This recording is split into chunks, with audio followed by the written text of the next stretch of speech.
We interrupt our program to bring you this important message.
Good evening, ladies and gentlemen. Welcome to episode 88 of Vikings Uncensored.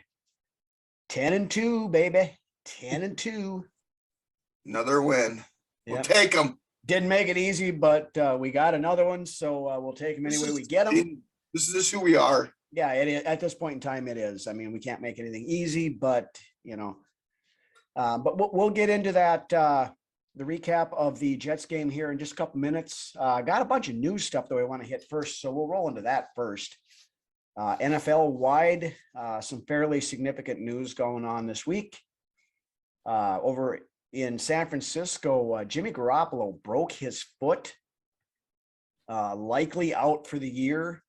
I think he is out for the remainder. Well, they said after, I think Monday or Tuesday, that he will not require surgery. So wow, it recovery time is 7 to 8 weeks, so he could possibly be back at some point in time in the playoffs. But odds are, I would say he's probably going to be done for the year. But other quarterback news: the Carolina Panthers released quarterback Baker Mayfield. And of course, many thought San Francisco might be a landing spot, but he did not get that far as the Los Angeles Rams claimed him off of waivers. So Baker, very good chance he starts for the Rams this weekend. Of course, Matthew Stafford is on injured reserve, out for the year. And I forget what their backup's name is. Wolford or Walford or whatever you say. Yeah, there you go. He's banged up, so I don't know if he's able to play or not. So Baker's going to get some playing time over there. Right. Then also in Baltimore, Lamar Jackson was injured this past weekend.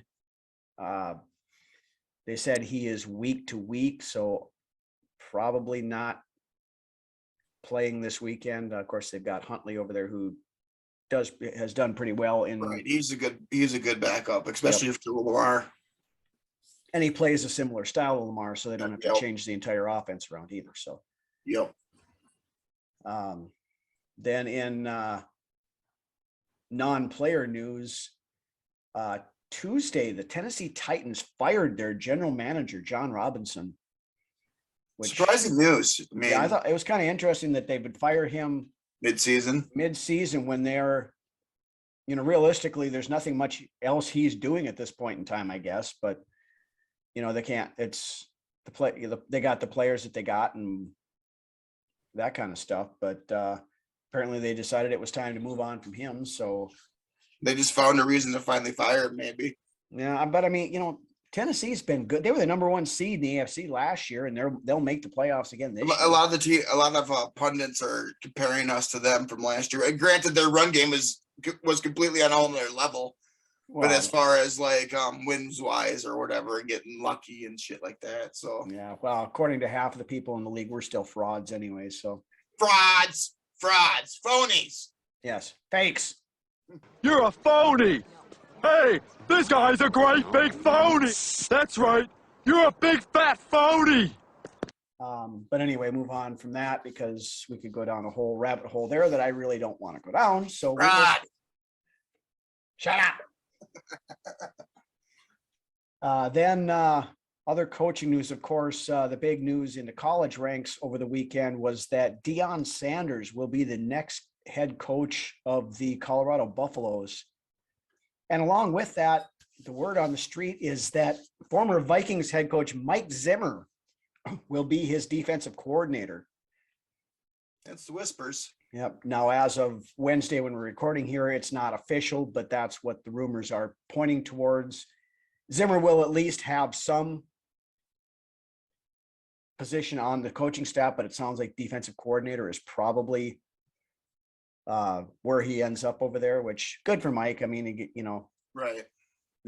that's where he belongs, is as a defensive coordinator doing that. And we'll see how Maybe things it's a good thing to work with some youth too. be interesting to see, because we'll get a close look at him here in 2024. NDSU plays Colorado. So that'll be interesting. Then on to Vikings news. Next weekend, the Vikings Colts game officially flexed to noon on Saturday. We're starting in that part of the year where we have 3 NFL games on Saturday along with the Sunday slate.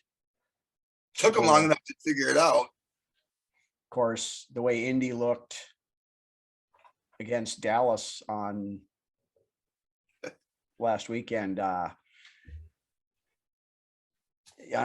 thought the game against Dallas was bad, but they gave up 33 points to Dallas in the fourth quarter, and I think had 72 turnovers. 72. I think so. Matt Ryan got his ass handed to him just about every play. It was bad. For those of you who didn't watch it, kind of envy you that didn't watch it, because it was pathetic. Well, that could be just a tale of things to come. I mean, they hired somebody that has no professional head coaching experience. Right. So, but we'll worry about the Colts next week. Right. Player news, Cameron Dantzler and running back Ty Chandler officially designated to return from injured reserve and are at practice this week. Which Good to hear. Very good to hear, because also out on Wednesday, cornerback Caleb Evans placed on injured reserve after having his 3rd concussion in 4 weeks, I think it was. Crazy. And also Ben Ellefson returned to injured reserve. Now he was trying to work himself back to being able to play. Guessing there was a combination there that I don't know that he was ready yet. Plus they needed a roster spot for the other 2 guys. So we will be without the services of Mr. Ellison for at least another 4 weeks. But beyond that, that's about all the news we have right now. So we'll roll over now into the recap of the Jets game from the past weekend. Again, we tend to never make things easy, it seems like. We were up 20-3 at one point in time, and then kind of let it get out of hand a little bit there for a while. We let Mike freaking White move up and down the field on us like he looked like he was freaking Joe Montana. But on the plus side, the defense did hold him out of the end zone for most of the games, held him to field goals. I was saying to you that day, you can't win a game just kicking field goals. And we know, we personally as Vikings fans, we should know this. Yeah. So, and if you do, it's well, it doesn't look good anyways, but right. But anyway, looking at our guys, Kirk, not a great day, you know, statistic wise, at least. He seemed to be off on a lot of his throws. Yeah, a little bit. He needed to take some of the mustard off of some of those throws. I think he was whipping it a little bit too hard. Well, and I mean, I was listening to some stuff here earlier this week, and I guess he had said something about it almost seemed like he was getting a little antsy because sensing pressure that maybe wasn't coming as quick as he thought it was, and so his timing was a little bit off on his throws. But yeah, the Hawkinson one was bad. Mhm. That could have been a good. That could have been a touchdown. That would have been a touchdown. Yeah. But anyway, when it counted, he, Kirk O'Chains made an appearance again. Got that drive when we needed it in the fourth quarter, and then also on that one drive, I don't remember if that was the same drive or if it was a different drive, but big third down play. That third down play when Kirk took off and ran, and instead of any other time he would have given himself up, probably slid too early and not gotten the first down, but lowered his shoulder and trucked the linebacker. Play sets up a 3rd and 9. Cousins trying to convert. Step. He'll take it. Try to run. Cousins got the first down. I think it's a lot of not knowing exactly where the sticks were, making sure that he got that first down. Yeah. And also, you know what? Maybe putting a little bit of fire under the offense's ass. Yeah. But like I said, in years past, he wouldn't have done that. He would have given himself up and we'd have still been half yard short or something like that. Speaking of years past, let me get this fleeting thought out there. Okay. A lot that we have not seen this year is, and the reason is because BB's not here, but, proverbially saying, passing to BB 5 yards, 6 yards short of the sticks on third down. We have not seen any of that crap this year, really. No, we just keep throwing our screens that we can't get more than forcing half a the yard screen game. That was pissing me off a lot. Throw the screen game in the garbage. It does not work. We don't have a screen. We are the worst screen team in the league right now. Yeah. But anyway, we'll move off of that. Dalvin Cook had a pretty decent day. 20 carries, 86 yards, and a touchdown. Long of 21. Or 128 yards total for the team in rushing, including Cook's 86 yards, the couple of runs Cousins had, and then Alex Madison threw in, I think, 20 some yards, and he had a touchdown also. I think Jefferson even threw in 11 yards there. Yeah, Jefferson had a failed throwback, but he turned it into positive yards. So yeah, I think he had 2 carries for 11 yards or something like that.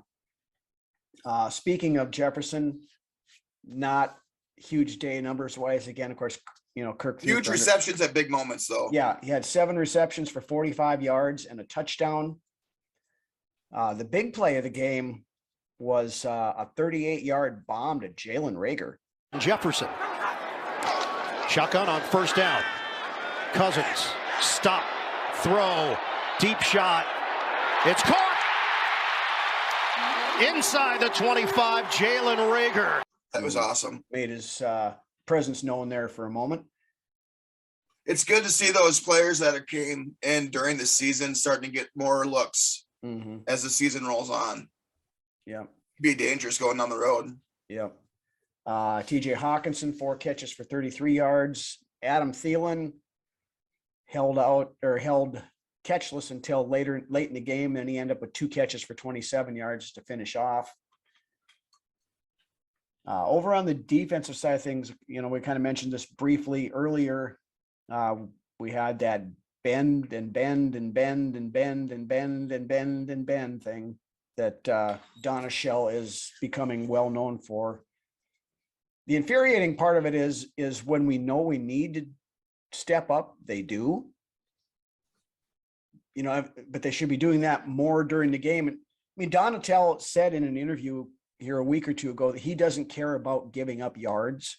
Yeah. Which is the absolute wrong idea to have when you're a defensive coordinator, because you cannot, and it's worked out well for us so far to this point, but you cannot just rely on that your team is going to make a big play when it needs to, or going to get a turnover when it needs to and stuff. If you keep these guys, we've been letting no-name quarterbacks, freaking Mac Jones, Mike White, throwing for almost 400 yards. Yeah, I think that was more of a quick, short answer. I don't think he really wanted to talk about it. Well, it needs to be talked about. I don't care if he wants to talk about it or not, but he has to figure some of this stuff out. It worked this last weekend, but infuriatingly, yes. Yeah. But as we talked about the big plays, 2 interceptions. Harrison Smith had one early. Johnson now in there, the 4th-year running back out of Maryland, former Detroit Lion. White looking, throws, popped up in the air, and intercepted. Off the deflection, Harrison Smith trying to loop to the outside. Smith reverses field, looking for blockers. The Jets trying to get over there, and Smith hands it off. Patrick Peterson now out of bounds. And Cam Bynum had tipped it, and then Harry picked it off. And then at the end of the game, when the Jets were driving down to potentially win the game. See, I was looking for that turnover there at the end. I'm like, it's going to come. Somebody's going to make that play happen. And Cam Bynum made it happen at the end there. Got the interception to close the game out. Jets down 5. White launches. Picked off, and it's over. Intercepted by Bynum. And the Vikings slam the door shut against the Jets. Beyond that, on the defense, Patrick Jones, the second, played a pretty good game this week. That guy he's starting to work himself into be a pretty decent player. He's developing nicely and at a good rate. I think they're taking it. They're not giving him too much right away. Yeah. And I think when given the shot to actually look at starting quality, starting time, he's going to blossom. Yeah, and which is good because, with Zadarius Smith being on a little bit of a pitch count, being he's dealing with those knee contusions and whatever else, he's been still hampered by Jones and Wanham have gotten a little more play time, and Jones has made the most of it so far. Yeah, Wanham's been sitting on 3.5 for a long time now, it seems like. Yeah, and I think Jones he's got 3 now, I believe. I believe so too, yeah. Duke Shelley again pressed into service after Caleb Evans went down with his concussion again. Had a couple of pass breakups, did get worked once or twice I saw out there, but all in all, Not in the red zone though. No, but then, and there again, all of our defense gets worked out between the 20s. It's down inside the red zone where they, we only got 1 sack on the day. Of course, that one that Patrick Jones got that we just mentioned. But we did get 8 quarterback hits and, more importantly, 13 pass breakups. Yeah. So Eric Kendricks led the team with 14 tackles. That's a huge stat, dude, in one game. Yeah. 13 pass 13 breakups. pass breakups is significant. Yes, it is. That's one of those numbers that gets quietly swept under the rug in the media. Mm-hmm. But anyway, we talked about Donatello. I don't want to get too much more into him with his issues. Special teams wise, hey, Greg Joseph made all of his kicks. Holy shit!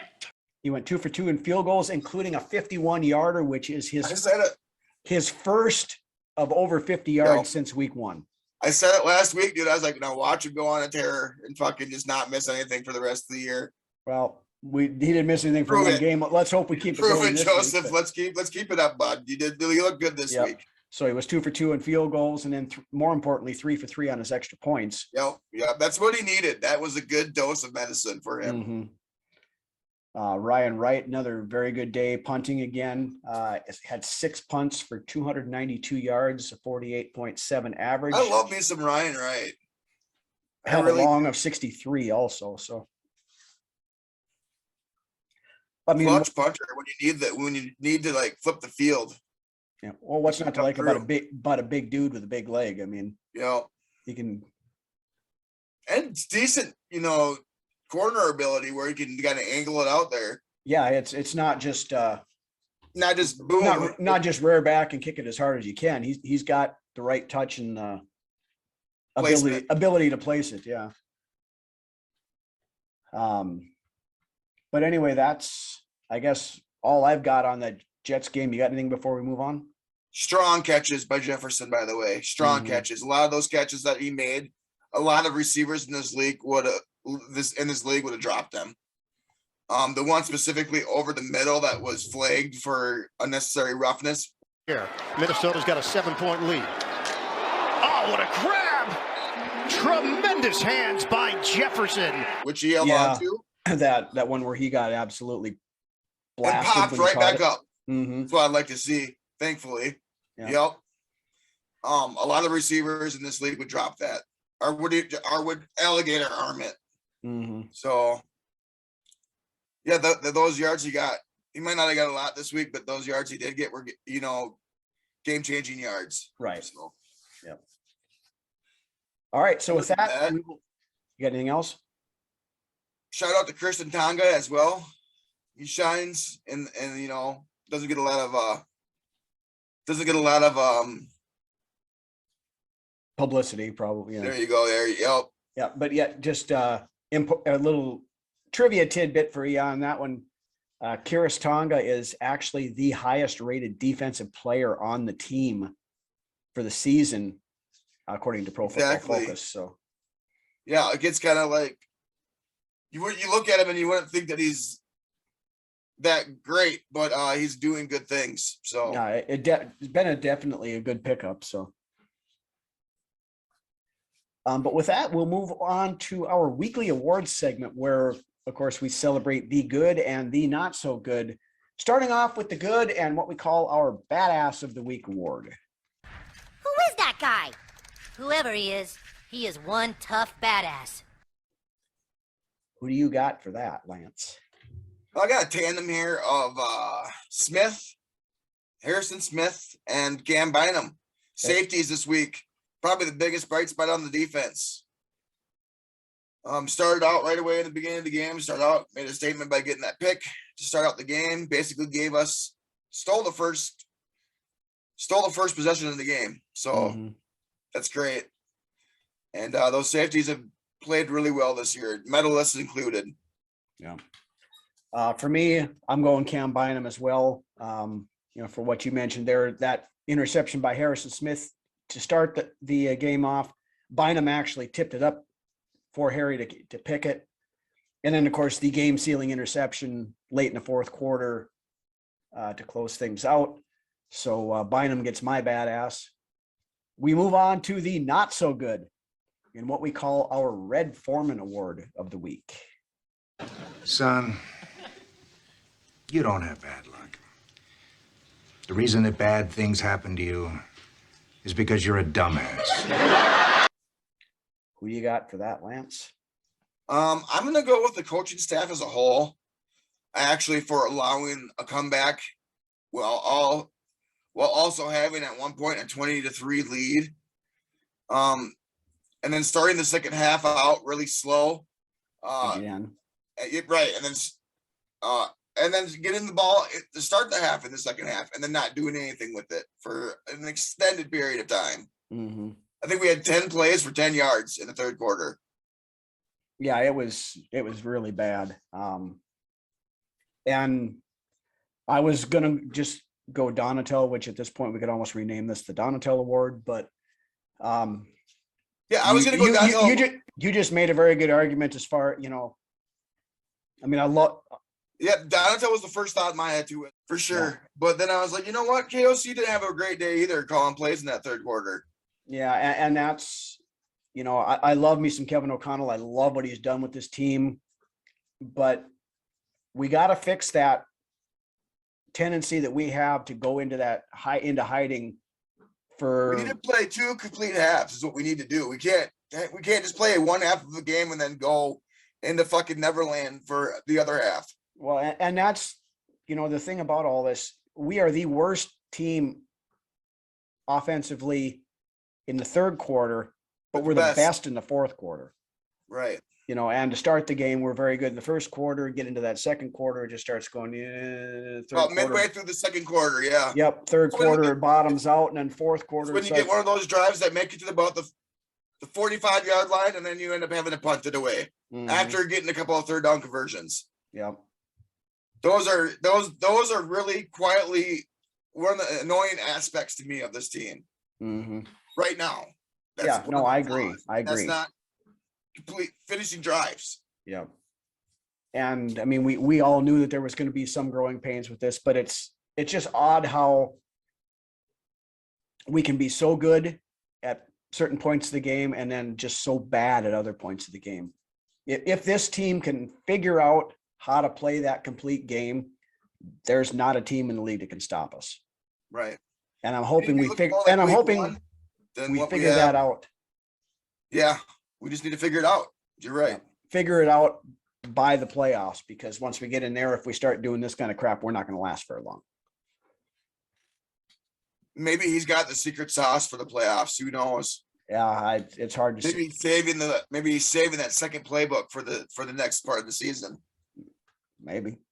So I guess we'll see. But with that, if they like us now, they just wait. Wait till the playoffs. Okay. Yeah. Wait till they get a load of me. Wait till they get a load of me. But with that, we will move on to another one of our classic beer commercials. So head on over to the fridge, grab yourself a cold one, crack it open, check this out, and we will be back in a minute. Ah, home sweet home, the little nest, where after work a man can rest or take a peaceful stroll outdoors, doing little simple chores. Weed the garden, cut the grass, paint the window, fix the glass, trim the shrubbery, grind the axe. But take it easy, dear. Relax. Oh, these little women have a way, but maybe I forgot to say, she always has my favorite brand, Carling's Black Label beer on hand. What a happy thought. Hey, Mabel, a great idea. Black Label, nothing too good for good company. Carling's Black Label beer, the quality brew at the popular price. Enjoy the best, take our advice. Get Carling's Black Label, Carling's Black Label beer. Mabel, Black Label, Carling's Black Label beer.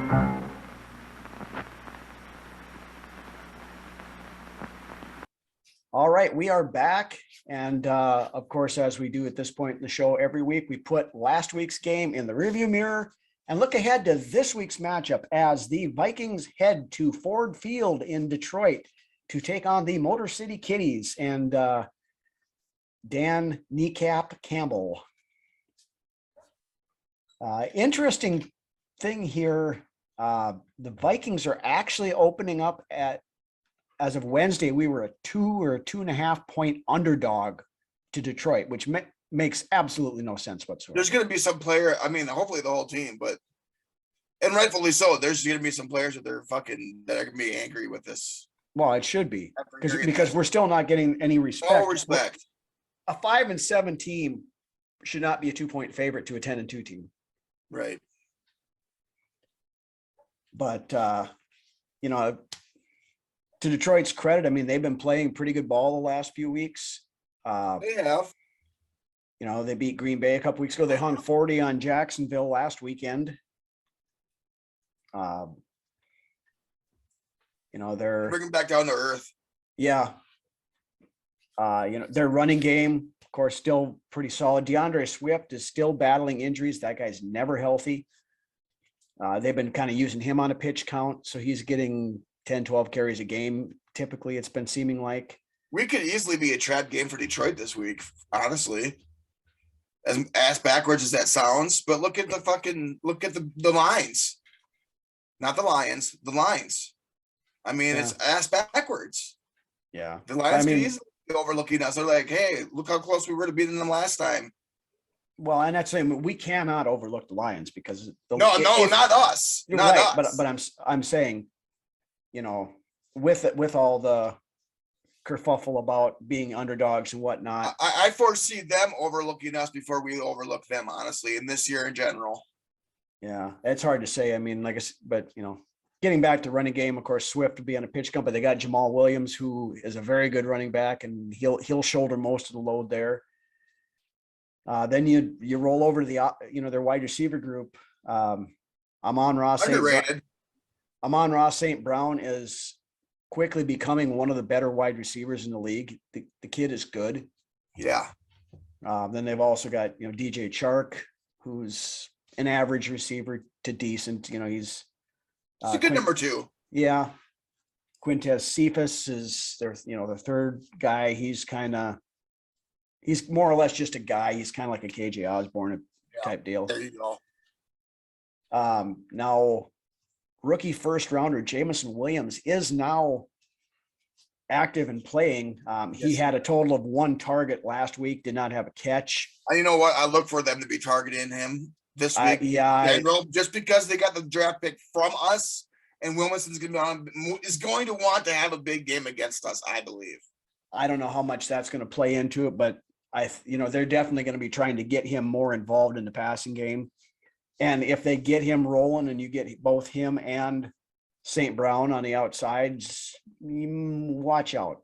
Well, I mean, look what they did with Christian Watson in Green Bay that first week against us. Go run a fly route. We'll toss it up to you and see what happens. Yep. And then, Christian Watson was awful for the first half of the season. Now look at him. He's coming around. He's tied Randy Moss's rookie record with touchdowns in a 4-game stretch now. So, yep, he's coming around. That's for sure. But we're not talking Packers here. We're talking Lions. So then of course, over on the defensive side of things, their defense has been a sieve for most of the year. Now, they've got good players, but they're just not putting it together. Of course, Aiden Hutchinson is legit. He's played well all year. Then you got Romeo Okwara up front, who's decent lineman. Ali McNeil, same thing there. Not really household names, but they're guys that can do some damage if you don't pay attention to them. Detroit is built to rely on its offense. It has been for a long time. Oh yeah, it has. But then you start looking on their back end, really the only good cornerback they have is Jeff Okudah. And he's battling injuries. So I don't know how, if he plays, he's not going to be at 100%. He was questionable, I think, as of Wednesday. Might know more when we get to here by the time you guys see this on Friday night. Same thing with us with Christian Darrisaw. He was limited on Wednesday. He has not cleared concussion protocol yet that I'm aware of. So I don't want him back unless he is ready to go. Yeah, no, and they're not going to rush him either. Right. Blake Brandel has, other than that Dallas game, has performed like a backup. Well enough. Yeah. Right? So better than Hill did last year. In my opinion, by leaps and bounds, better than Rashad Hill from last year. Yeah. And if Brandel can hold the fort down until Darrisaw's 100% healthy, so we have him for the playoff run, all the better. But with that, we'll roll over to the tail of the tape for this week.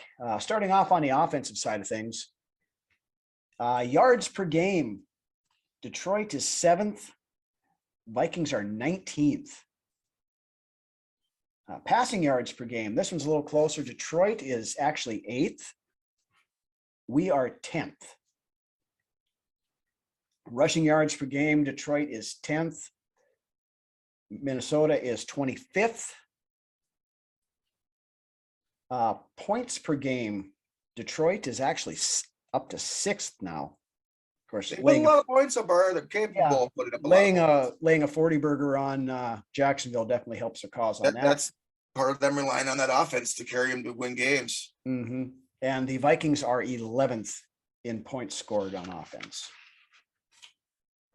Rolling over to the defensive side of things.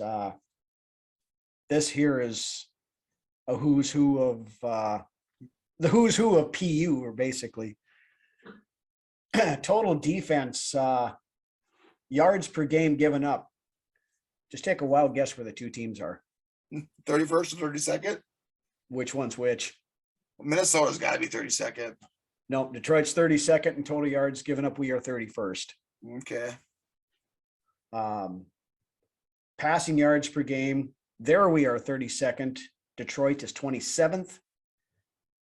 Here's the big difference, though. Rushing yards per game. Detroit is 28th. We are 16th. Right. Middle of the pack. Points per game. Detroit is 32nd. So they're scoring a lot of points, but they're giving up a shit ton of points too. Right. We are 21st. Then over on the special teams side of things, kick returns. Detroit is actually number 2 in the league in kick returns. Wow. Which that surprised me when I saw that. I didn't realize that they were at that point, but and then the Vikings are 5th. Then over on the turnover side of things, the Vikings are 3rd in the league in turnovers at a +8. Detroit is 14th at +1. Opportunistic, dude. Yeah, and we need to force Goff into a few of those this week, and get him flustered, get him playing like bad Jared Goff and throwing several turnovers and stuff. Get a couple of picks again from him, and it'll make things I think we're capable of doing that. Oh, we absolutely are. But on to the injury side of things, as of Wednesday, apparently there is some sort of bug going through Egan right now, as 5 Vikings players on Wednesday did not practice due to some type of an illness, not specified as to what it was, but Ben Gessling from the Star Tribune said that he was told that there have been no positive COVID cases in the building, so it's likely some sort of a flu bug or something like that. Bears watching if these guys are sick for a couple days, not practicing. Pretty significant players on this list of sick guys too. CJ Ham, Daniil Hunter, Theo Jackson, of course, just a backup there, but Patrick Peterson and Harrison Smith. So all guys that we are going to have to rely on. Realistically, about half of our defensive starters. Then beyond that, as far as the injury stuff goes, Darrisaw, like we mentioned, was listed as limited on Wednesday. No word if he'll play or not. We talked about that a little bit ago. Garrett Bradbury was also listed as limited with a back. So not sure what's going on there, but if it's something, that he's been dealing with since when he got knocked out for a few plays or a couple of weeks ago or something, I'm not sure, but then over on the Lions side of things on the Wednesday injury report, fairly significant players over there as well. They had on their offensive line, both Taylor Decker and Frank Ragnow did not practice Wednesday. Jeff Okuda did not practice Wednesday. Khalif Raymond, one of their wide receivers, did not. And Derek Barnes all did not practice. And then, of course, DeAndre Swift limited with what they had listed as an ankle, but he's had several different injuries this week, or this season. Beyond that, what are your keys here, Lance, for this game? Going in and taking care of business. Like I said, bring them back down to earth. We could beat this team. We've beat this team already this year. And we're a different team since we played last. Mm-hmm. I honestly, so is Detroit though too. So yeah, that's true. That's true. I think this is going to be our first double score win. Honestly, I think we're going to go into Detroit, and you know what? We have been a pretty good road team this year outside of Philadelphia. Mm-hmm. We've been good on the road. I think we go into Detroit. We take care of business. We get after Goff early and often. Dontel did call a more aggressive game last week against the Jets. We did see some more blitzing than what we normally see. And I think we're going to continue to evolving it, and we're going to be getting better, and it's going to start showing up in these next coming weeks. And we're going to have more games that are a little bit more. There's a little bit more. Give me a little bit more separation in the score, which is going to lead to good things going in the playoffs. But yes, I got us winning this one. I'm going to say 31-17. Okay. For me, again, like we talked about earlier, I want to see this team put together a complete game. I don't want to see us curl up into a ball and go into hiding for the entire third quarter and part of the second quarter. I want to see foot on the gas from the opening kickoff to the clock hitting all zeros at the end of the fourth quarter.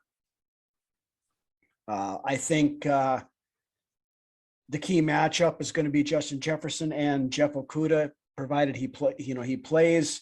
Okudah did a very good job on Jefferson in week 3 when we played these guys before. And I think Jefferson's going to use that as some motivation. Well, health was on Okudah's side that first meeting too. It was. But, along the way between then and now, Kirk has also come to realize that he can throw the ball at Jefferson when he's covered, and he's more often than not, he's going to come down with it and make these spectacular catches he's been making.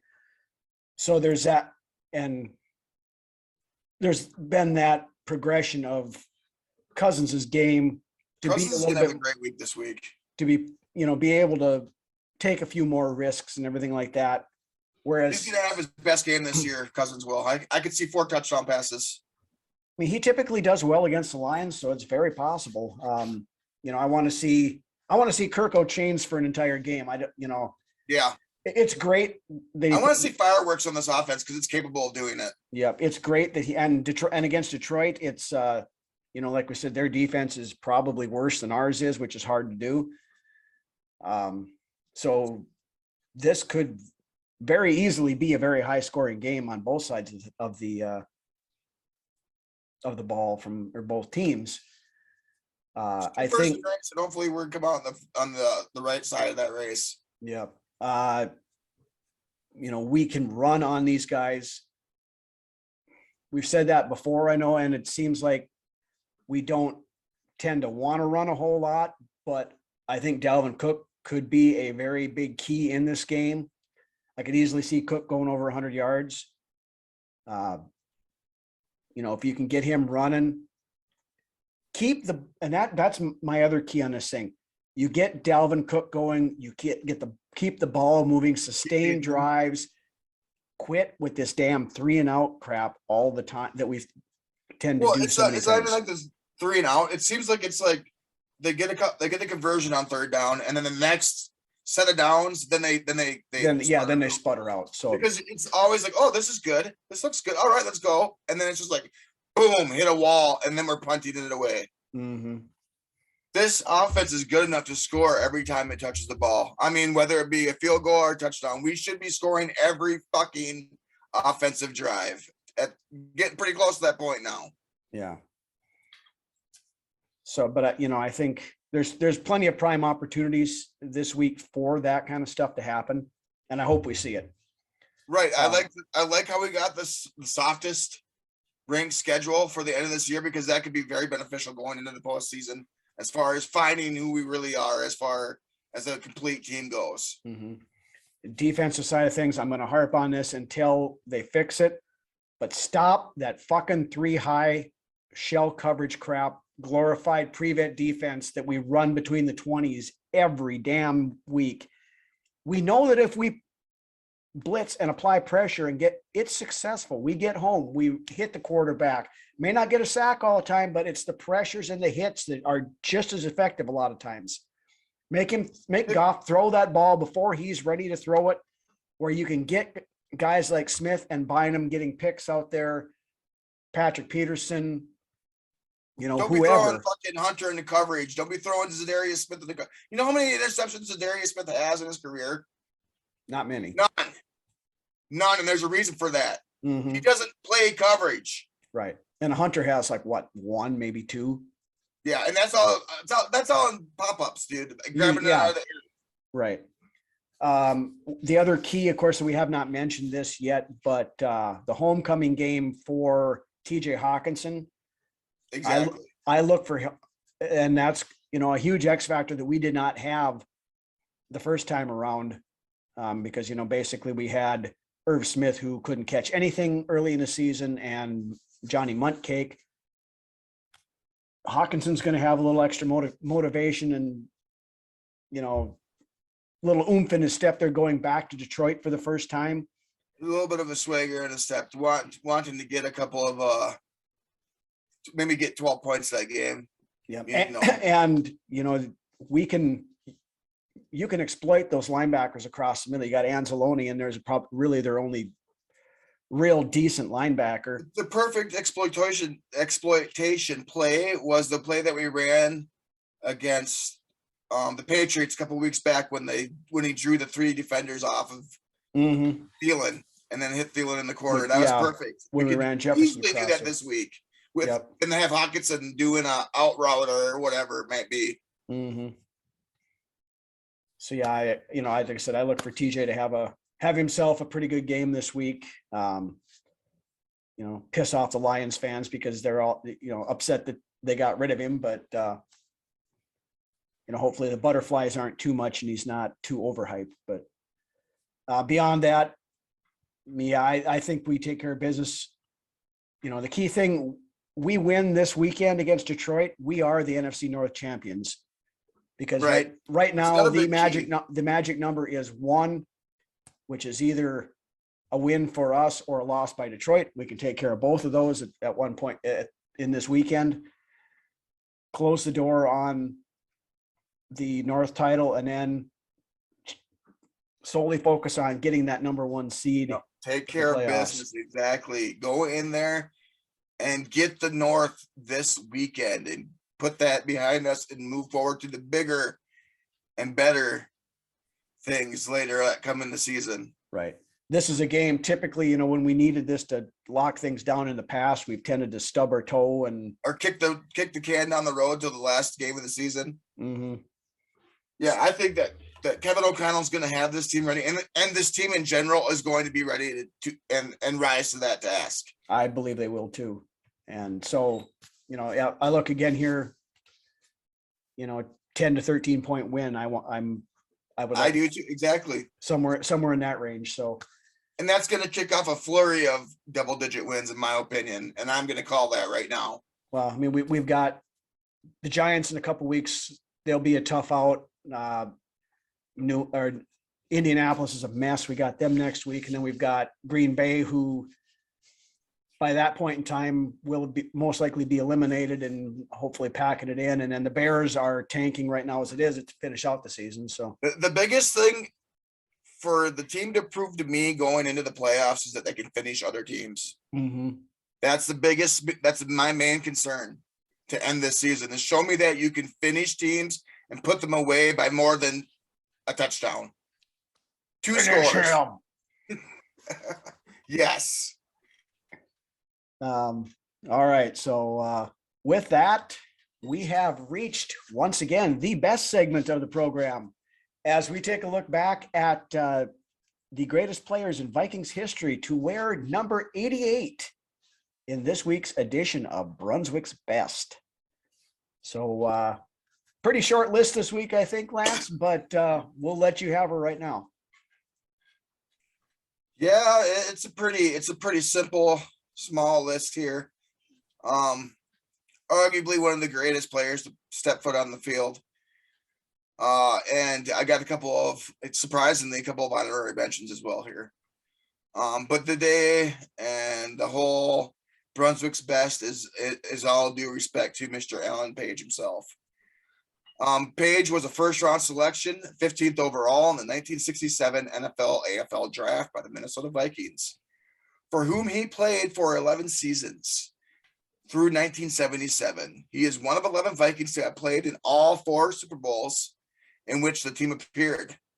Page, after the Vikings, left the Vikings and then joined the Chicago Bears in 1978 and went on to play there for another 4 seasons, amassing another additional 40 sacks to his name. As a right defensive tackle, Page had an unusual 3-point stance, placing his left rather than his right hand in the ground. During his 15-year career, the Vikings won 4 conference titles and 1 league championship. Page was a member of the Vikings Purple People Eaters, a defensive line adept at sacking or hurrying the quarterback. If you didn't know, Page played in 218 consecutive games without an absence, 215 of those in the starting lineup, during which he recovered 22 fumbles, made 148.5 sacks, 108.5 of those with the Vikings, and scored 3 touchdowns, 2 on fumble recoveries and 1 on an interception return. He also had 3 safeties, the second most in NFL history. He set a career high with 18 sacks in 1976 and is unofficially credited with 5 other seasons of 10 sacks or more. Now, while in the NFL, Page earned All-Pro honors 6 times and made second team All-League 3 additional times. He was voted in 9 consecutive Pro Bowls. He was voted All-Conference 10 times, and in 1968 and 1969 as an All-Western Conference, and in 1970 through 1977 and 1980 as an All-National Football Conference. In 1971, Page was named both the AP NFL Defensive Player of the Year, the first player to be named as such, and also the AP's NFL Most Valuable Player. Page was the first defensive player to be named MVP since the award's inception. Only one other defensive player, Rhino, who was that? Why don't you tell us? Oh, Lawrence Taylor has ever received the award. Lawrence Taylor was a mean dog. Yeah. Page was also voted in the NEA NFL Defensive Player of the Year in 1973. In 2019, Page was chosen as a member of the NFL's 100th anniversary all-time team. There is so much more I could say about the guy. He went on to have a great second part of his life in the judicial system. And if you want to know any more about that, you can go ahead and look her up on the internet. I'm sure you'll find what you're looking for. So, Alan Page, you easily made the list this week. Yes. Moving along to my couple of honorary mentions. Marty McFly, Marty McDoyle. Hello, McFly. You got my homework finished, McFly? Well, actually, I figured since it wasn't due till Monday. Hello? Hello? Anybody home? Hey, think, McFly, think. Marty McDoyle was a second-round pick by the Vikings, who spent and played his whole career with the team at wide receiver from 1981 to 1983, amassing 3 receptions with a whopping 29 yards to go with his 196 return yards. Marty McDoyle, you made the list as an honorary mention to Mr. Alan Page. Great Scott. Great Scott. Kiss his royal feet. Now, what's really going to do? Buster Rhymes, the number 2 honorary mention. Not the rapper Buster Rhymes. That's Busta Rhymes. This is Buster Rhymes. Right. So, standing 6'2" and weighing 218 pounds, Rhymes was selected by the Minnesota Vikings in the 4th round of the 1985 NFL Draft. Rhymes played in 2 National Football League seasons for the Vikings in 1985 and 1986. And in 1985, actually set an NFL single-season record for kick yardage returns with 1,345 yards. The league record has since been broken, but the total stood as the Vikings franchise record until being broken by Cordero Patterson in the final game of the 2013 season. Following his NFL stint, Rhymes went to Canada and played for the Winnipeg Blue Bombers of the Canadian Football League. He spent 2 seasons there, winning a Grey Championship ring in the 1988 season.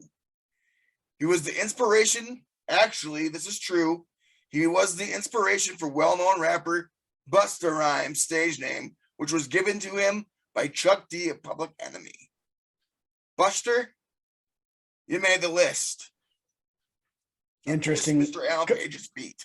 Couple little interesting tidbits I want to throw in on your, not to step on your thing here, but McDoyle and Rhymes are the only 2 players in Vikings history to wear 88 more than 1 year, other than Alan Page, for right. one. And a bunch of the other guys were just a bunch of names. Yeah, they just were there for a year before they ended up, finally retired Page's number. And then a little tidbit on Buster Rhymes. I can remember when I was a kid collecting football cards. I remember Buster Rhymes was the hardest one for me to get the entire Vikings collection in that year.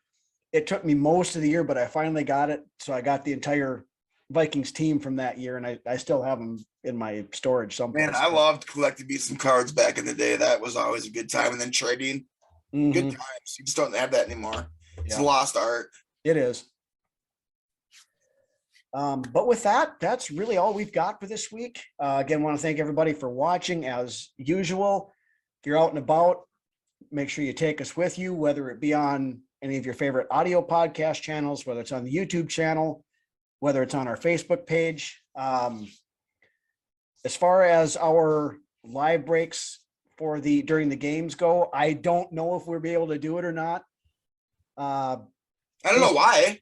Facebook put me in jail last week, but and that wasn't the account that Vikings Uncensored is. So who knows? No, it was my personal account. But then when I tried to do it on last Sunday for the Jets game, it told me I could not post live video. So I'm working on that, trying to figure out if I get it. Try until it lets you do it again. If I get it figured out, we will have it this weekend. So just keep a watch out on Sunday, and if they pop up, you'll know we got it fixed. Beyond that, a reminder, we still have a few Vikings Uncensored t-shirts remaining, limited quantities. So if you guys are interested, shoot us an instant message on our Facebook page or get a hold of us here, and we can see if we can get you hooked up with a t-shirt. Beyond that, really all I've got. So why don't you take us out of here, Lance? 88, 12 away from 100. Holy cow. Mm-hmm. As we had said before, obviously, when we get to 100, we'll go back and hit the numbers that we didn't hit before. So basically, 101 will be your ones, and then so on and so forth. So once again, thank you to all the Facebook groups that let us go in there and post what we need to post to kind of grow our audience. We really appreciate it. I will see you all next week after another Vikings win, after our best complete game of the season, to kick off the best of the rest of the regular season. So we'll see you next Friday. All right. Don't forget to subscribe too. We'll catch you guys next weekend. Subscribe. All right. Have a good one, guys.